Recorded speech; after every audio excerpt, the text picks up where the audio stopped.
Pemirsa, seorang pedagang siomay diamankan anggota Polres Banyumanik, jajaran Polrestabes Kota Semarang. Pria bernama Jerry, warga asal Kota Bandung ini telah kepergok mencuri pakaian dalam wanita Jumat siang lalu. Karena apa? Karena pedot. Nah, itu tadi. Asal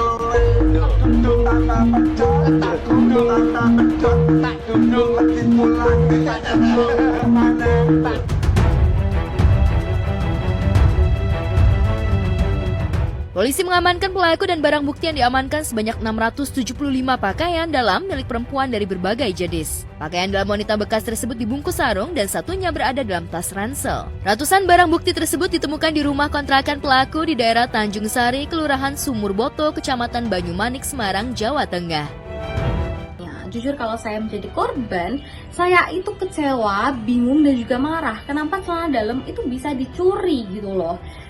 Tapi tetap saran saya semoga pelaku itu bisa dibimbing oleh orang yang tepat dan semakin mendekatkan diri kepada Tuhan. Menurut aku konyol banget sih orang nyuri dan nyurinya pakaian dalam, termasuk tindakan kriminal sih menurut aku karena dia mencuri ya, namanya juga mencuri ditambahkan mencurinya pakaian dalam, itu bisa-bisa orang-orang jadi males ngejemur pakaian dalam karena takut dicuri ya.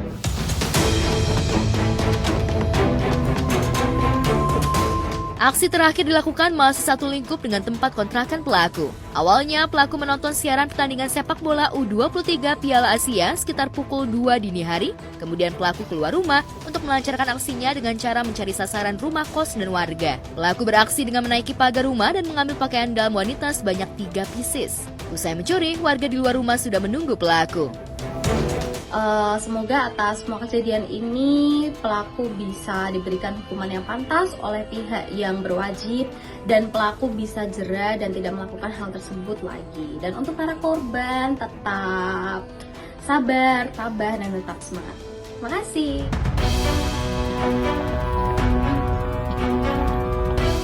Tersangka mengaku aksinya dipicu karena hasrat ingin melakukan hubungan intim dengan perempuan dengan cara open BO. Namun niatan tersebut terkendala karena tidak memiliki uang. Kemudian melakukan aksi ini untuk menuruti nafsu syahwatnya dengan cara mencuri pakaian dalam wanita. Ya awalnya sih saya kan pengen tapi karena tidak memiliki cukup dana, ketika saya membeli sesuatu lewat dan melihat ada seperti itu, spontan saya mengambilnya kayak gitu. Untuk memuaskan hasrat seksual kayak gitu.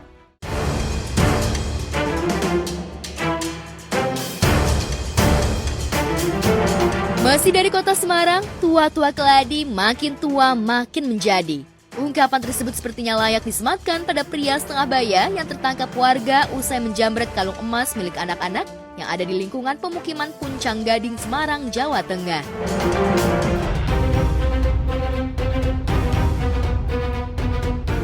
Seperti inilah aksi pelaku yang berhasil digagalkan warga dengan barang bukti berupa kalung yang dipakai bocah kecil. Tak pelak, usai ditangkap warga, pelaku menjadi bulan-bulanan warga. Usai ditangkap warga, pelaku mengakui perbuatannya. Kemudian oleh warga diserahkan ke polisi untuk diproses hukum. Aduh mas, diwangi, maling, apa? Anteng dengan Kalung tak cilik. Di mau kalungnya? Ini buktinya ini, kalungnya. Si pelakunya gimana ini? Mau tak ini kalungnya yuk? wes anteng. Bapak ini sudah terbiasa untuk nyolong. Mungkin apa dari muda sudah terbiasa, sehingga sudah terbiasa juga karena dia tahu seorang orang yang tua ini kalau ketangkep pasti dengan memelas pasti akan dilepas. Gak mungkin orang tua memelas, kasihanin saya kan terpaksa gini-gini. Pasti orang pakai hati, udahlah bapak ini biarin aja lah, dilepas. Dan nanti dia akan mencoba lagi lama-lama terbiasa. Itu yang sebenarnya nggak boleh, harus ada efek jerah. Kalau memang profesinya sudah begitu.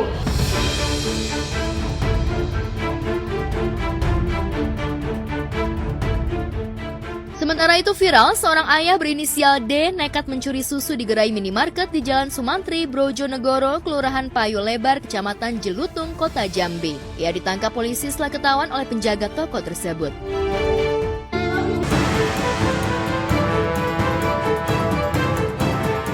Pelaku sehari-hari merupakan seorang juru parkir. Ia terpaksa mencuri susu untuk anaknya berusia 3 tahun. Begitu memasuki gerai minimarket, gerak-gerik pelaku sebelumnya sudah dipantau karyawan minimarket. Namun ketika hendak keluar, pelaku langsung didatangi petugas minimarket tersebut. Susu untuk anaknya, nah tanggapan dari Kanarista gimana, Bu? Tanggapan saya sih kasihan ya, itu seorang ayah berarti dia memperjuangkan anaknya, dia rela mengambil sesuatu yang dibutuhkan oleh anaknya. Tapi di sisi lain dia itu sudah kriminal ya, telah mengambil susu di minimarket.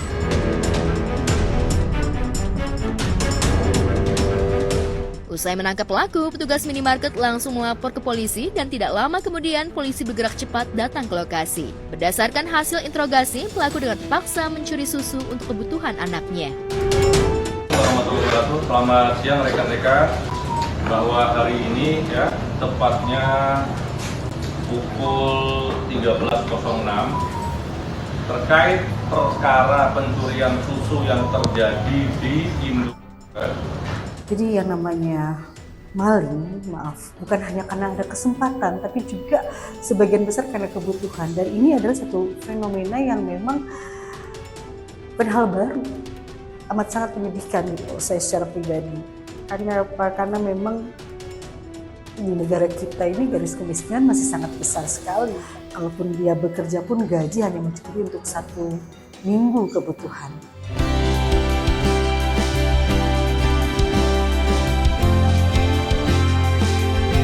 Di tengah kesibukan yang padat, Irfan Hakim menyempatkan diri menemani anak-anaknya Aisyah Maudina Hakim dan Hafid Jalu Hakim bertanding olahraga berkuda. Irfan dan Della Sabrina sangat mensupport bakat yang dimiliki kedua anaknya itu. Jalu mengikuti hobi kakaknya Aisyah yang lebih dulu menekuni olahraga berkuda. Jalu kini mulai mengikuti berbagai kejuaraan berkuda. Berikut potret Aisyah dan Jalu saat mengikuti kejuaraan berkuda yang direkam kamera tim Gospot. Salah satu event nasional juga, event besar. Ini stable dari hampir seluruh Indonesia ada di sini, dan ini persaingan sangat ketat, apalagi di jumping. Dan Jalu hari ini tampil perdana lagi, maksudnya peserta pertama. Kemarin dia latihan di sini jatuh lagi, tadi dia ngomong agak sakit punggungnya, baru ngomongnya pagi ini, aku pulang juga subuh. Jangan muter-muter, santai.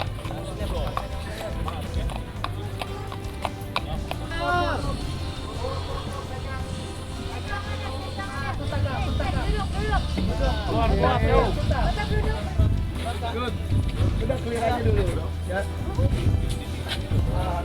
Fokus.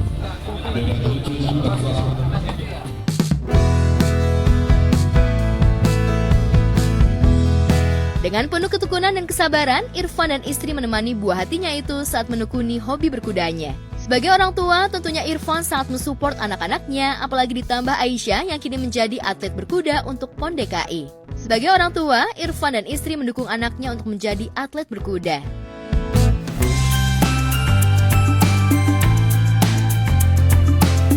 Saat mengikuti pertandingan untuk merebut piala beberapa kategori, Jalu sempat terjatuh. Namun hal itu tidak membuatnya kapok dan trauma. Peristiwa itu justru menambah semangat Jalu untuk terus bertanding untuk merebut piala. Diungkapkan Irfan bahwa kejuaraan kali ini merupakan perdana bagi kuda kesayangan Jalu berlaga di arena. Jalu masih perlu sering latihan bareng supaya lebih menyatu.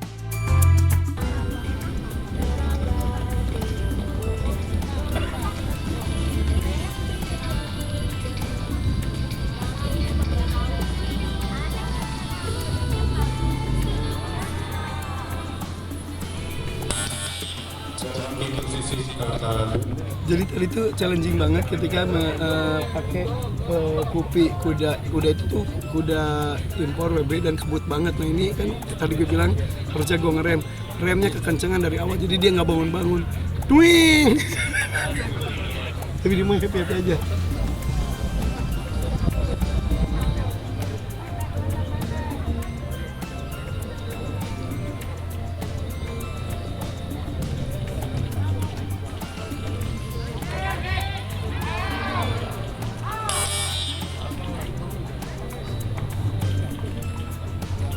Iya, dia udah jatuh malah ngejar kuda dikejar sama dia. Tapi itu bahaya, harusnya dia diem aja. Emang ini bekas dari jatuh kemarin, ada memar di punggung. Nah, tapi dicek masih boleh diizinkan tanding lagi. Tapi nanti harus ke rumah sakit, harus periksa.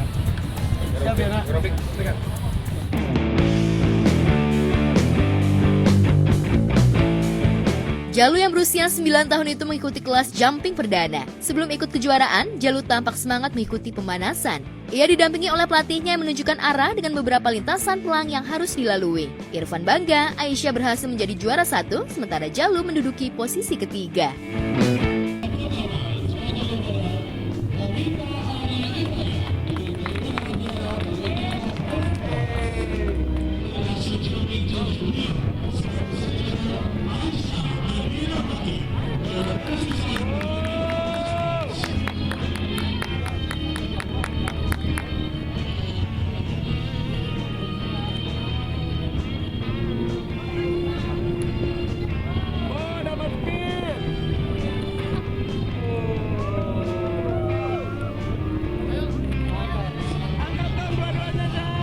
Tadi pas tandingnya kan Alima belum datang, tiba-tiba juara 1, juara 2, tiba-tiba bangga ya? Tiba-tiba bangga, tiba-tiba kaget, udah juara aja.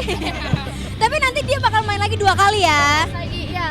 Terima kasih semuanya udah support. Akhirnya semua latihan aku jatuh bangunnya terbayarkan. Yang pastinya nggak berhenti di sini. Nanti aku juga harus lebih bagus lagi daripada yang sekarang di kelas-kelas selanjutnya. Targetnya masih panjang ya, perjalanan masih panjang juga ya. Katanya Om Irfan habis ini main tapi tambah kuda ya? Ya, kuda lumping.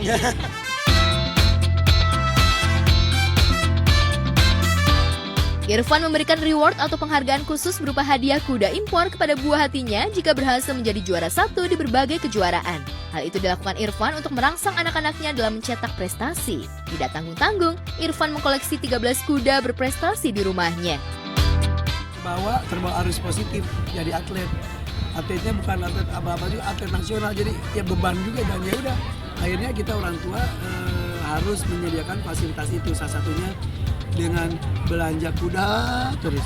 Jadi Nabila Sakib aja itu udah dari lama banget nih. Kita mungkin gini, kuda lu lebih banyak dari gue ya. Misalnya kita bawa Om Rahmat Nasi, banyak banget kudanya, iya, ada mau belanja kuda lagi segala macam itu. Tapi seru, jadi kayak lihat pertandingan gitu, lihat anak kita bertanding, lihat kuda kita bertanding juga ikut deg-degan ya, dan ikut senang, ikut happy.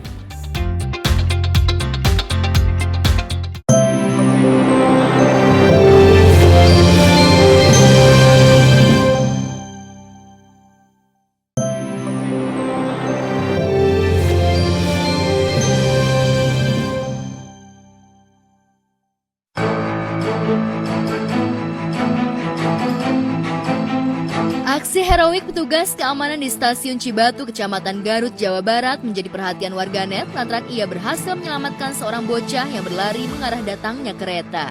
Dalam video berdurasi singkat tersebut, petugas mengejar seorang bocah yang semula berdiri di bibir peron tiba-tiba berlari ke jalur pelintasan datangnya kereta. Beruntungnya petugas berhasil menyelamatkan bocah itu dengan menggendongnya dan menjauhkan dari jalur kereta. Kalau menurut saya ya, untuk security yang di Klaten ini mudah-mudahan dia dapat reward sama apresiasi yang luar biasa ya. Karena dia tuh benar-benar nyelamatin nyawa, apalagi nyawa anak kecil ya. Pokoknya good banget buat Bapak Security, kalian luar biasa, Bapak Security hebat banget ya. Ini dari lihat videonya aja, wah keren banget ini security, cepet tanggap juga. Inilah patut dicontoh dibuat bikin bagi seperti stasiun-stasiun dan kereta, ini sangat patut dicontoh banget. Juga untuk tanggap tegas gitu, dia teliti juga gimana ada anak kecil dia langsung tangkap gitu, karena juga pas banget tuh nggak jauh dari kereta sama anak kecil tuh. Ya Allah, kalau misalkan kita nggak cepet-cepet untuk tangkap tuh anak kecil, yang ada malah ya kita nggak ada yang tahu lah.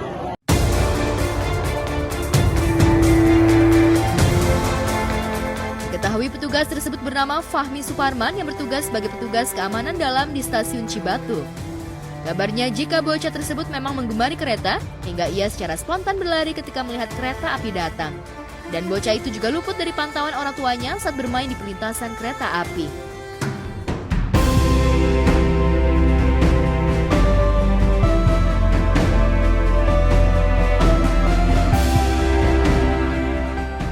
Dan juga buat orang tua pastinya nih jangan sampai lengah dari lepas dari pantauan dari kedua orang tua. Tolonglah dijaga anaknya, jangan sepelekan.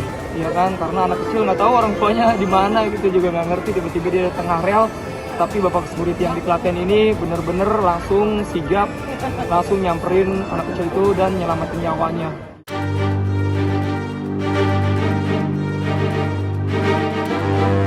Di tempat terpisah, penganiayaan yang mengakibatkan kematian terjadi kembali di lingkungan pendidikan. Kali ini penganiayaan terjadi di Sekolah Tinggi Ilmu Pelayaran di Jakarta.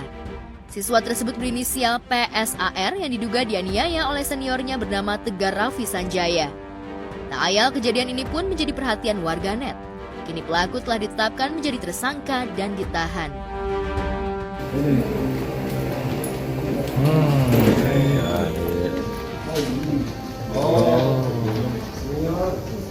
Senior. Siap senior. Korban bersama 4 rekannya, ya, ada mereka menyebut sebagai tradisinya tarunal, ya.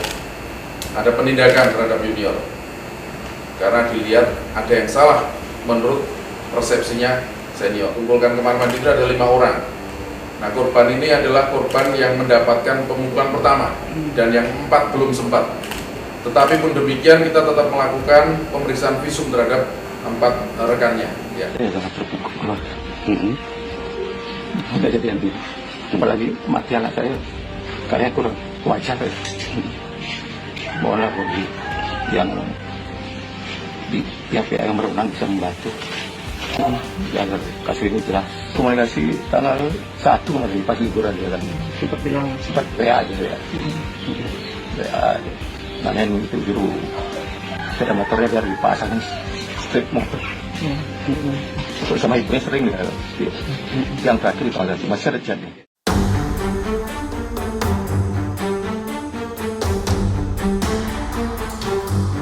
Dan kemarin, korban PSAR pun dilarikan ke Rumah Sakit Polri Kramat Jati untuk menjalani autopsi.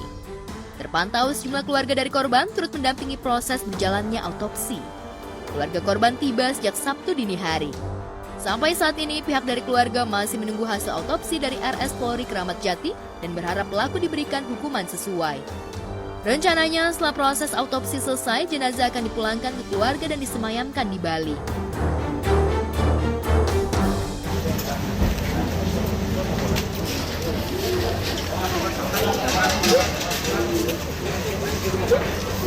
Menuntut pelaku setinggi sehingga seberat-beratnya karena itu menghilangkan nyawa anak saya yang begitu kami sayangi. Jadi kami tadi ngobrol sama tante korban, ditunjukin juga tadi ada video, memang ada luka-luka memar, lebam ya. Cuman itu harus dipastikan penyebabnya, makanya kita mungkin tunggu sama-sama.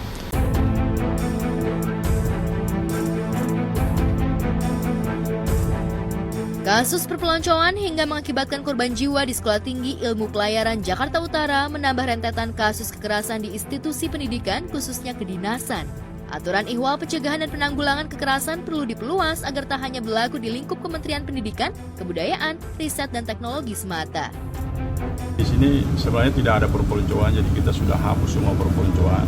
Karena itu penyakit yang turun-temurun, saya sendiri sudah setahun di sini, itu semua saya sudah hapus perpeloncoan itu, sudah nggak ada. Itu masih terjadi nih? Nah itu di luar kuasa kita karena tadi tidak ada dalam program kita. Nggak bisa dipungkirin gitu, masih aja terjadi lagi dan lagi gitu di negara kita ini. Sangat sedih dan kesal. Geram juga ikut marah rasanya melihat video tersebut. Tapi doa terbaik untuk keluarganya dan korban sih.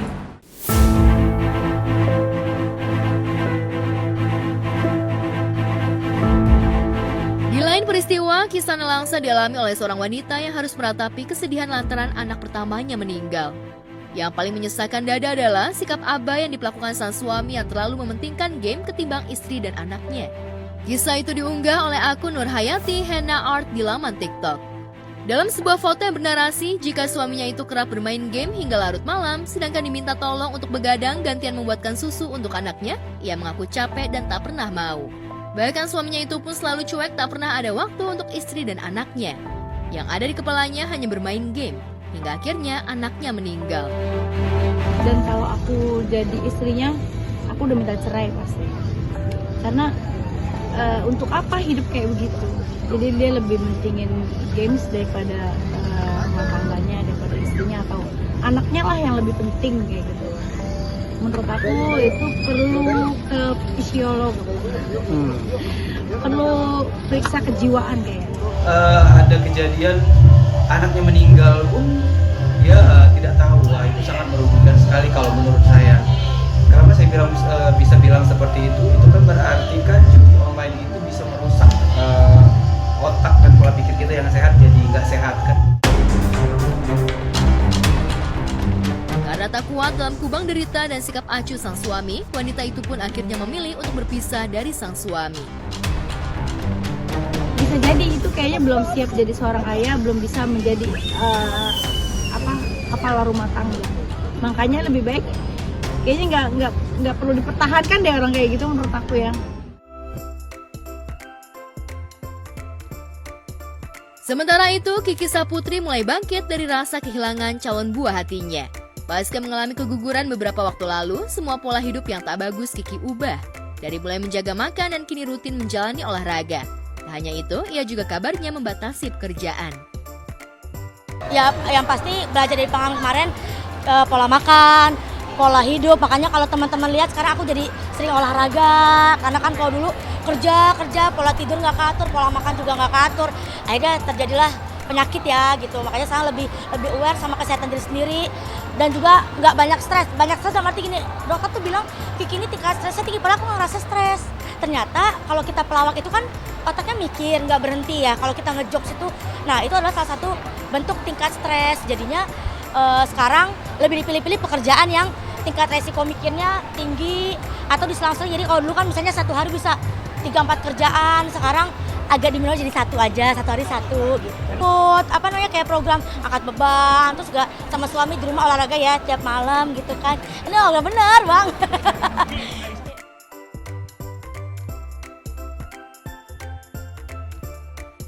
Masa lalu yang pahit tak lantas membuat Kiki terus berkubang dalam kesedihan.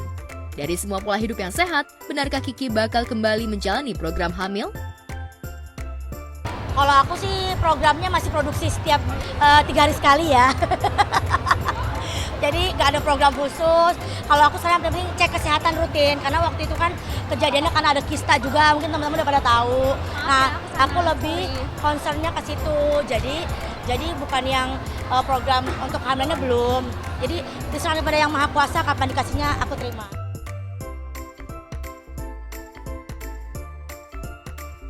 Sementara itu, ia juga masih memiliki putri cantik. Kiki juga kini fokus menerapkan pola asuh kepada putrinya. Tentu saja ia juga dibantu oleh kedua orang tuanya untuk mengurus anaknya. Ya, namanya belajar jadi orang tua mah belajar aja. Cuman kan Aisyah juga yang ngerawat itu nggak cuma aku, tapi juga ada nenek dan kakeknya gitu. Jadi ya sekarang dibagi-bagi tugas aja. Apalagi semenjak aku keguguran, nenek kakeknya juga jadi lebih aware untuk saling ngebantu untuk kadang di aku, kadang di nenek kakeknya.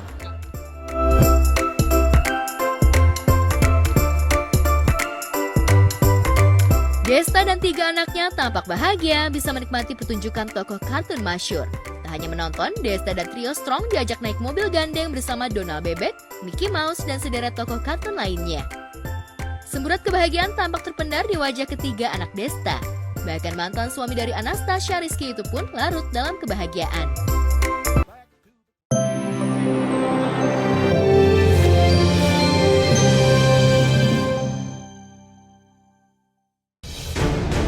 Jatuh hingga tak berdaya. Meskipun korban tidak melawan, tapi pelaku terus saja menganiaya korban secara bertubi-tubi. Akibat penganiayaan tersebut, sang kakek terpaksa harus menjalani operasi akibat luka dalam serius pada bagian dada.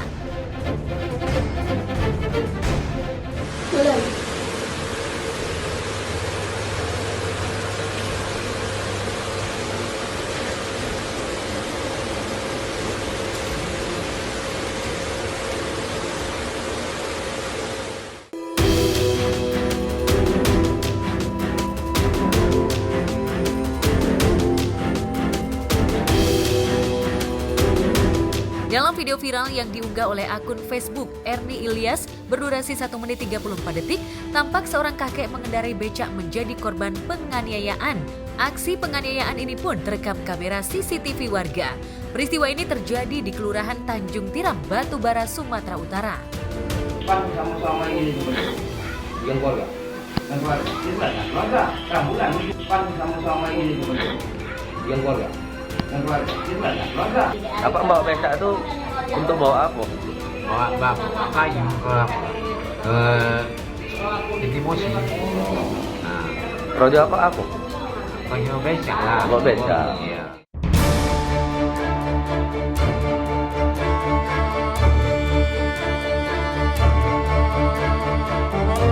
Korban bernama Usman berusia 58 tahun, warga Kelurahan Tanjung Tiram ini hanya bisa pasrah tak berdaya menerima tindakan penganiayaan secara bertubi-tubi di tubuhnya. Awalnya pelaku sempat pergi meninggalkan korban, namun pelaku masih saja merasa tak puas lalu kembali mendatangi korban dan kembali menganiaya korban yang sudah tak berdaya terbaring di tengah jalan. Sontak warga yang berada di lokasi kejadian melerai dan menolong korban.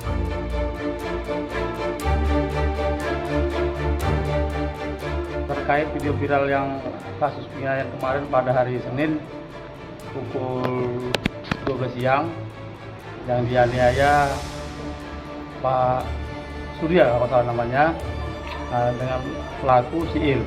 Sampai saat ini kami sudah menerima laporannya pada hari Selasa oleh keluarga. Kemudian kami dari unit Reskrim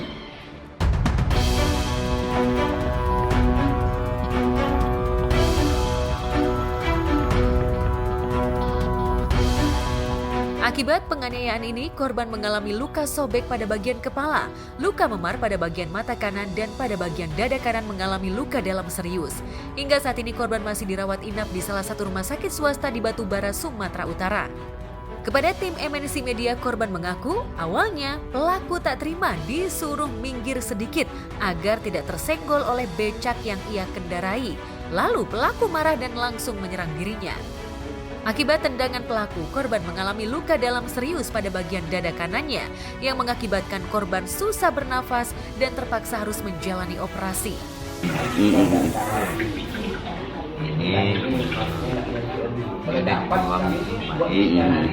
Ini lah. Baru nih, di dada nih. Iya. Karena kayak napas rasanya. Ya kaki. Nanti kemana kan kono teranggar. Bapak mau langgar? Tidak. Aku. Jadi aku pun lewat terus. Mas ini kunci mak kalau anjing saya kan banyak. Bapak kata dia. Iya. Jadi aku diam lah. Aku nggak tahu itu kan ada pasaran. Jadi aku pada tahun ojek tumbuh semua batu sini. Dia jatuh.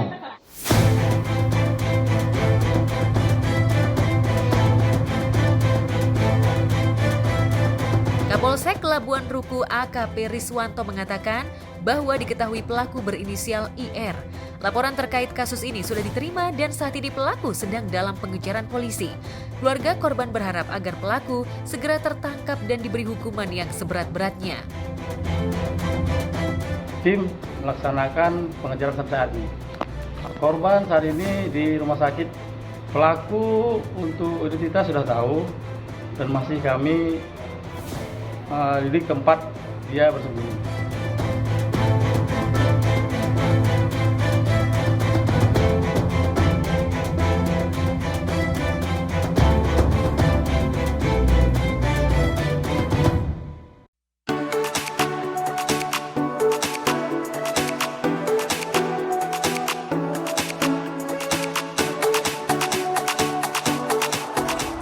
Mahasiswi berusia 19 tahun viral di jejaring maya setelah pernikahannya dengan seorang pria berusia 60 tahun viral di jejaring maya. Gadis itu diketahui bernama Amelia Sri Rahayu dan ternyata pria parubaya itu merupakan bos emas. Tentu saja pernikahan beda usia yang terpaut cukup jauh itu menjadi perhatian warganet.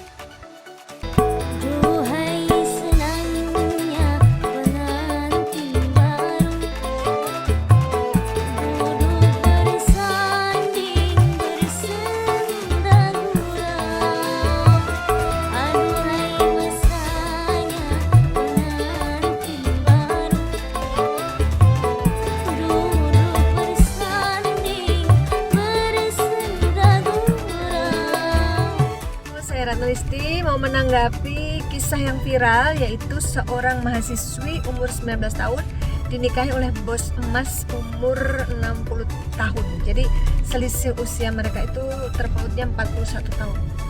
Untuk sebuah pernikahan memang agak jauh ya dibanding pernikahan-pernikahan yang lain. Tapi ya namanya jodoh ya wajar-wajar aja. Jodoh itu kan rahasia Allah ya. Kadang yang usianya terpautnya dekat juga belum tentu berjodoh.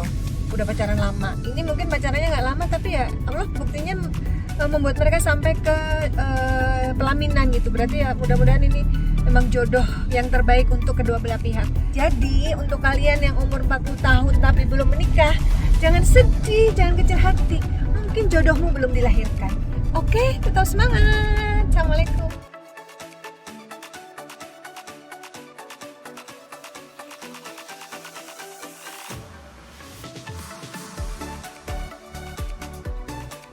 Tak tanggung-tanggung, mahar yang diberikan pria tersebut berupa emas sebesar 100 gram.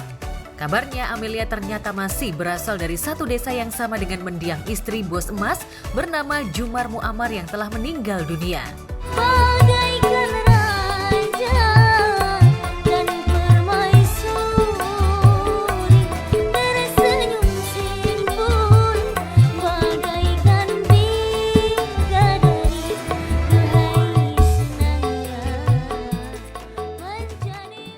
Perihal yang viral, pernikahan beda usia 40 tahun, ya itu wajar-wajar saja sih ya kalau memang masih jodoh. Dan saya rasa jodoh itu pasti bertemu, tidak mungkin jodoh itu tidak akan bertemu. Walaupun dipisahkan di antara gunung dan samudra, kalau memang ada takdir jodohnya, pasti magnet itu akan menarik dan saling menemui dan saling berjumpa di titik pernikahan. Tapi kalau tidak ada jodohnya, tidak ada takdirnya untuk bisa menikah, mau dipersatukan bagaimanapun, tidak akan pasti bisa bertemu dan menikah. Jadi jodoh itu adalah sebuah rezeki, takdir dari Yang Maha Kuasa, tidak akan pernah bisa dibuat-buat karena magnetnya ialah magnet alam yang dianugerahkan oleh Tuhan Sang Pencipta Alam. Karena namanya jodoh itu emang nggak bisa dipaksakan ya, tidak boleh dengan alasan apapun juga, ekonomi kayak misalkan terus terpaksa, emang harus benar-benar cinta. Harapanku sih si cewek ini bukan karena tergiur masalah harta ya, mudah-mudahan ya, tapi memang karena dia mencintai calon suaminya.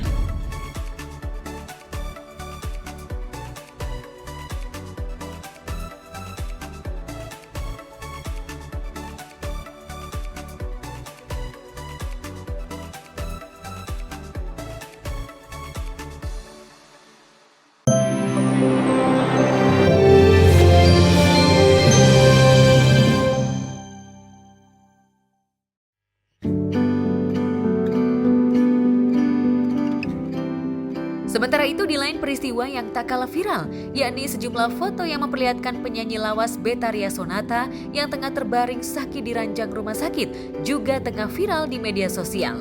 Dalam foto yang beredar, tampak pelantun Tembang Hati yang luka itu tengah ditemani mantan suaminya Willy Dozan.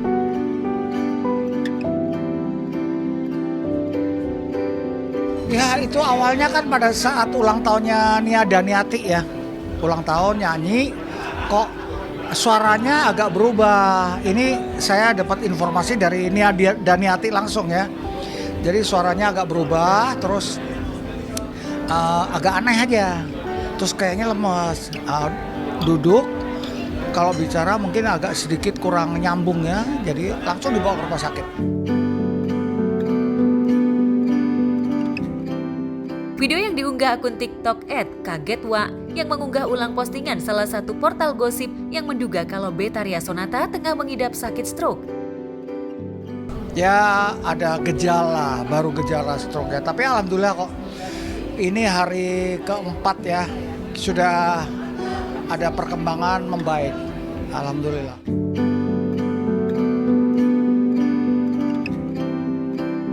Ya, dalam postingan yang beredar, terlihat Betharia Sonata rebahan di ranjang rumah sakit dalam kondisi lemas dengan infus terpasang di tangannya dan wajahnya pun terlihat pucat. Sementara di samping Betharia, tampak mantan suaminya Willy Dozan mendampinginya dengan setia. Tangan Willy tampak memegang tangan dan dahi Betharia Sonata. Sejumlah sahabat turut mendoakan kesembuhan penyanyi era 80-an itu.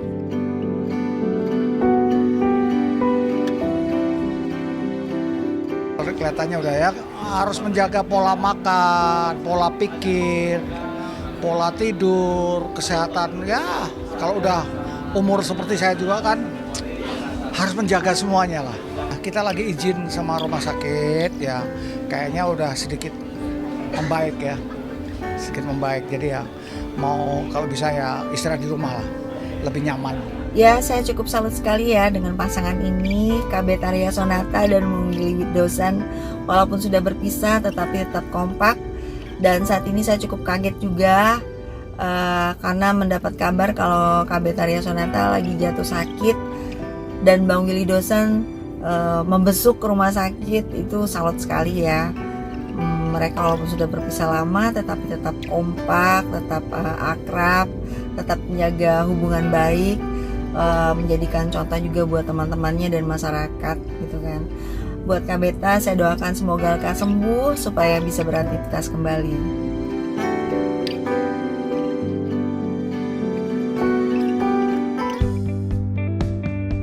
Sementara peristiwa viral lainnya, momen kisah haru seorang remaja wanita yang membagikan kebersamaannya dengan sang ibu. Dalam video yang beredar, tampak sang anak menemani ibunya yang sakit stroke dan duduk di atas kursi roda, jalan-jalan sore menikmati suasana yang ada. Halo guys, aku sama ibu mau jalan-jalan sore. Terbawa arus tak tentu arah. Kalau saya menanggapinya, saya ngelihat momen kebersamaan dengan ibu membuat saya terharu ya, karena apapun itu saya pernah mengalami masa-masa sulit dan di situ saya lihat bagaimana pengorbanan seorang ibu, terutama ibu saya yang biasa saya panggil mami. Saya lihat perjuangannya beliau. Saya kalau ingat itu saya masih merasa sedih ya, maksudnya perjuangannya beliau waktu saya terkena satu ujian, musibah, terus semuanya dikerahkan, tenaga, lahir batin, pikiran. Dia itu ya kalau saya sekarang mungkin susah untuk berkata-kata ya, karena saya merasakan banget momen dimana seorang ibu itu apapun, dimanapun anaknya, saya merasakan banget doa seorang ibu itu luar biasa. Tak hanya mengajak jalan-jalan, sang anak juga menghibur ibunya dengan bercanda dan menikmati kuliner cemilan tahu bulat dan makanan sotong yang ditawarkan anaknya. Sama ibu beli tahu bulat, tos. Enak bu. Halo guys. Halo. Makan apanya? Tahu bulat sama apa ibu? Sotong. Ibu senang nggak? Ibu hari ini senang nggak? Kenapa ibu hari ini senang banget? Bahagia. Kenapa bahagia? Momen bersama pintu surga itu momen yang tidak bisa dilupakan. Makanya sekarang saya juga lebih banyak menghabiskan waktu bersama mami saya. Saya ingin bisa membahagiakannya lahir batin. Saya ingin bisa menyenangkannya. Saya ingin bisa membuat dia tersenyum setiap harinya. Saya ingin bisa membuat mami saya bahagia. Apapun lah, prioritas saya sekarang adalah berkarya, membahagiakan mami saya, bekerja untuk membahagiakan mami saya, beribadah untuk mendoakan mami saya, apapun. Karena apapun yang saya lakukan, sebanyak apapun, tidak akan pernah bisa membalas semua pengorbanan dan kebaikan beliau. Itu aja sih. Jadi saya sempat ingin meneteskan air mata lah melihat momen bersama seorang ibu, karena saya pernah merasakan kepedihan tersebut dan saya pernah merasakan bagaimana jauhnya dari seorang ibu. Itu aja sih. Unggahan video ini pun mendapat beragam pujian dari warganet. Banyak komentar positif yang dikirim warganet kepada sang anak sambil mendoakan kesembuhan ibu anak tersebut.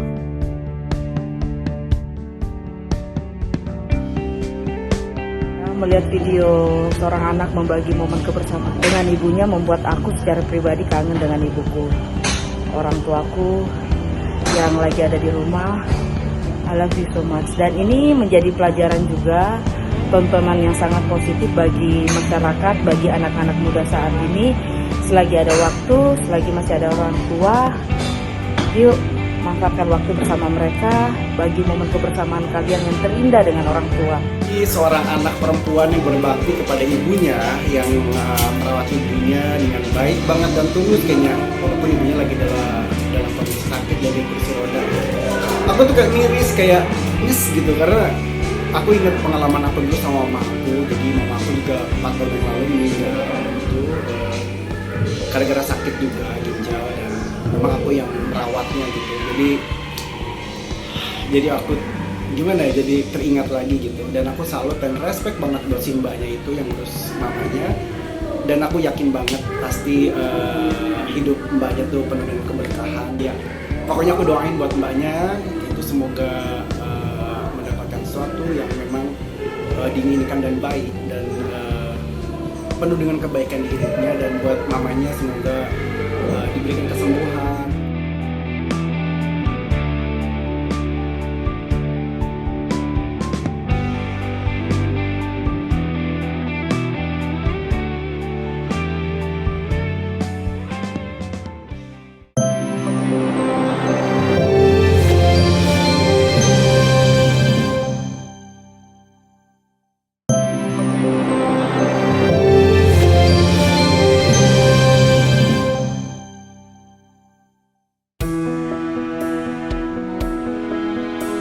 Kesibukan sehari-hari, apalagi dikejar setoran, seringkali membuat kita lupa untuk berbuat kebaikan. Apalagi hidup di kota-kota besar yang nyaris setiap waktu diburu kesibukan. Tapi tidak bagi pengendara ojek online ini. Di tengah kesibukannya berselancar di jalanan mencari pelanggan, pria berseragam ojol ini masih sempat berbuat kebaikan meskipun kecil. Ketika roda 2-nya meluncur di jalanan, ia tiba-tiba melihat pengendara lain yang agak panik karena di depan ada polisi yang berjaga. Dengan sigap, ia pun meminjamkan helm yang biasa ia pakaikan untuk sang pelanggan.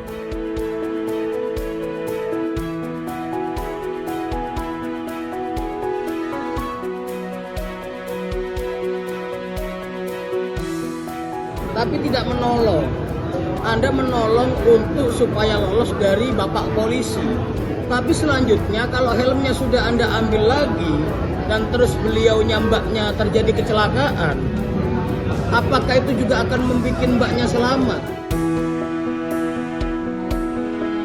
Dan selamatlah pengendara yang menumpangi seorang wanita ini dari tilangan polisi. Kisah kebaikan sang ojol pun langsung viral.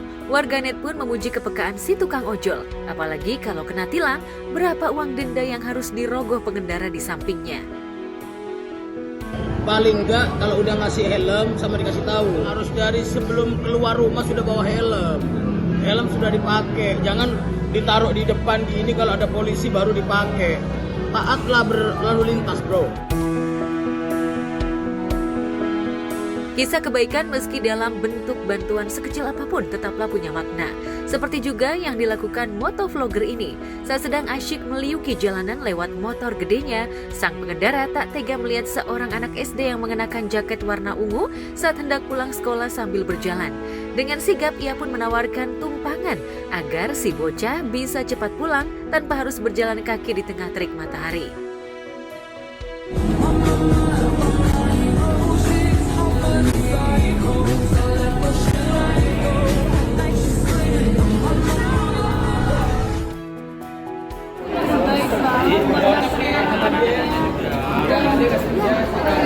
Respect banget sih.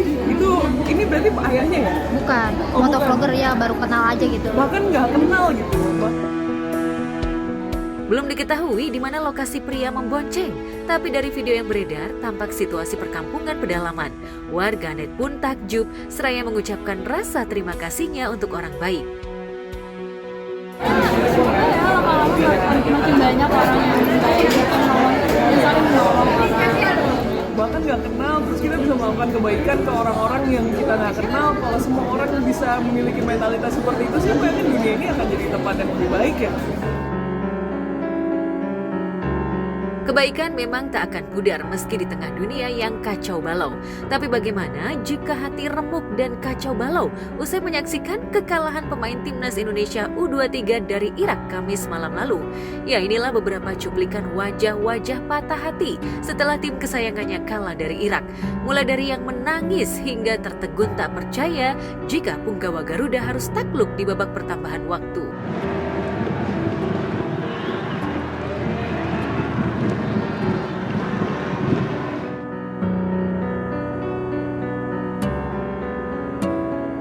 Kalau kecewa sih pasti, karena ini kan udah digadang-gadang kita akan nyampe ketemu dengan finalnya. Kemarin yang pertama kalah dengan Uzbek, perjuangannya juga gila. Terus sama Irak untuk menyebutkan juara 3, karena ya kalau secara kecewa boleh kita kecewa tapi jangan bersedih. Saya juga merasa sedih, kecewa atas kekalahan timnas Garuda Indonesia. Tapi atas perjuangan mereka sampai selevel ini, membawa nama Indonesia yang kita bangga-banggakan sampai masuk semifinal, sampai perebutan piala ketiga, juara ketiga, kita patut beri apresiasi buat timnas Garuda Indonesia. Dalam laga memang selalu ada yang kalah dan menang. Namun punggawa timnas U23 bagaimanapun telah berusaha berjuang hingga menit ke-120. Tapi apa daya, keberuntungan belum berpihak. Sementara ribuan supporter masih setia dan tetap bangga walaupun hanya mencapai peringkat 4. Tapi tidak bagi beberapa oknum supporter yang gemar memancing keributan. Bahkan saat nobar Kamis malam lalu ada saja yang saling lempar botol. Tindakan memalukan ini pun sontak mendapat kritikan keras. Bahkan pengamat bola sekelas Justinus Laksana alias Coach Justin menyebut tipe supporter yang hanya ingin menang semata, laiknya supporter kardusan alias karbitan. Yang lempar langsung pegang. Teman-teman tolong dong. Langsung pegang orangnya. Langsung pegang orangnya. Langsung tangkap. Itulah kenapa gue selalu ribut sama netizen yang merasa dirinya paling ngerti. Lu boleh menang, tapi bukan berarti lu main bagus. Dan lu boleh kalah. Kayak Arsenal, lawan Aston Villa, lawan West Ham, gue bilang is okay kalah, mainnya bagus. Lawan Fulham baru mainnya katro. Makanya tugas gue itu masih banyak untuk mencuci otak mereka bahwa dua hal berbeda antara menang dan permainan.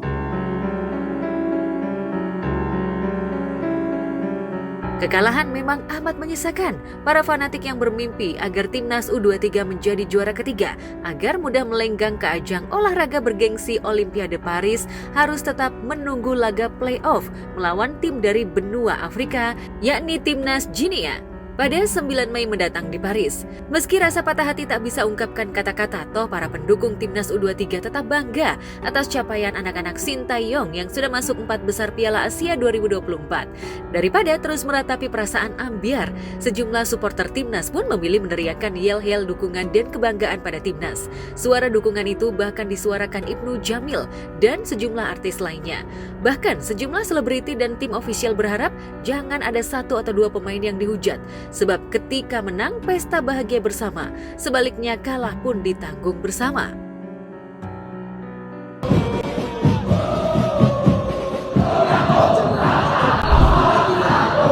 Terima kasih Coach Sintayong dan juga Garuda U23 yang sudah berjuang dengan penuh semangat.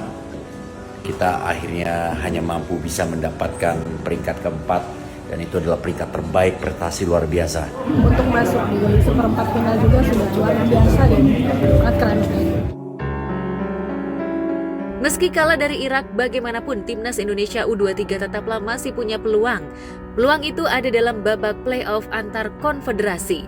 Untuk menggedor mental timnas U23 yang tengah terpuruk usai kalah, Ketua PSSI Erick Thohir pun kembali memberi motivasi agar timnas tidak larut dan lemah. Kita jatuh bersama, bangun bersama.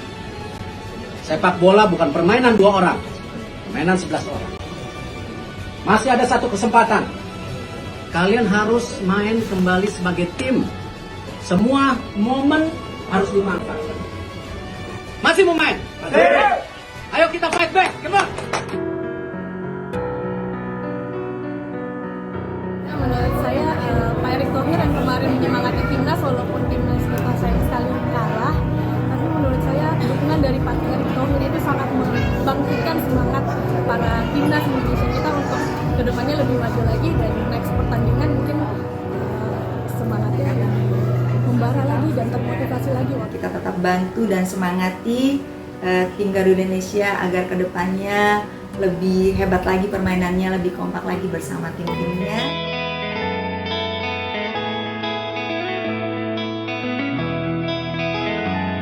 Dukungan agar timnas U23 bangkit dari kekalahan pun merebak di lini masa. Bahkan, musisi sekaliber Marcelo Tahitu alias Elo secara khusus menciptakan lagu yang membangkitkan semangat untuk pelatih asal negeri ginseng Sintayong. Aku persembahkan lagu ini untuk coach tercinta kita yang membawa kita menembus rekor-rekor yang baru dari Garuda Indonesia, tim Garuda Indonesia. Sintayong tulus di dalam hatiku, telah bersemi karenamu. Sintayong tulus. I love you Sintayong. Yakin dan salut bahwa suatu saat Indonesia akan menjuarai berbagai macam championship tentang sepak bola yang ada di dunia. But anyway, congratulations, kita masih punya satu pintu lagi untuk menuju Olimpiade Paris.